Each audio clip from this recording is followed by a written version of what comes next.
नमस्कार शेतकरी बंधूंनो.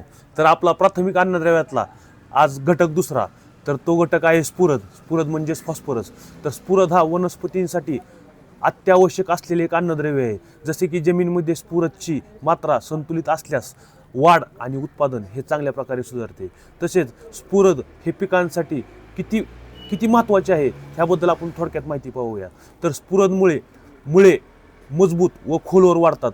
तसेच वनस्पतीमध्ये ऊर्जा तयार करण्यासाठी स्फुरद हा घटक फार महत्त्वाचा आहे. तसेच फुले येणे, दाणे व फळ धरणे यासाठी स्फुरद फार महत्त्वाचे आहे. तसेच बियांची उगवण शक्ती असेल किंवा धान्यांमधील भर असेल, तसेच पिकामधील रोगप्रतिकारक क्षमता व्यवस्थित करण्यासाठी आपल्याला स्फुरदची फार गरज. तसेच पिकामध्ये स्फुरदच्या कमतरतेची लक्षणे हे कशा प्रकारे ओळखावे ह्याबद्दल आपण थोडक्यात माहिती पाहूयात. तर पिकांची वाढ खुंटते, पाने गडद हिरवी किंवा जांभळी दिसतात आणि पिकांचे उत्पादन कमी होते.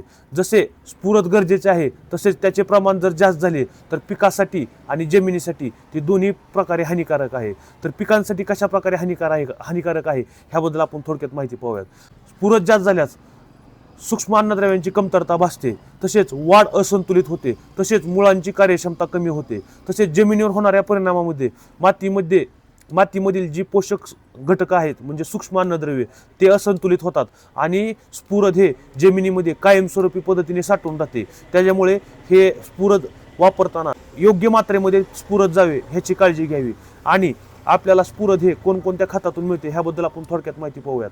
तर सिंगल सुपर फॉस्फेट ह्यामधून आपल्याला 16% स्फुरद भेटते आणि डबल सुपर फॉस्फेटमधून आपल्याला 46% स्फुरद भेटते आणि DAP म्हणजे डाय अमोनियम फॉस्फेट ह्यामध्ये 18% नत्र आणि 46% स्फुरद भेटते. आणि सेंद्रिय स्त्रोतामध्ये आपल्याला कंपोस्ट खत असेल किंवा हाडांचा चुरा असेल किंवा गांडूळ खत इत्यादीमधून आपल्याला स्फुरद भेटते. धन्यवाद.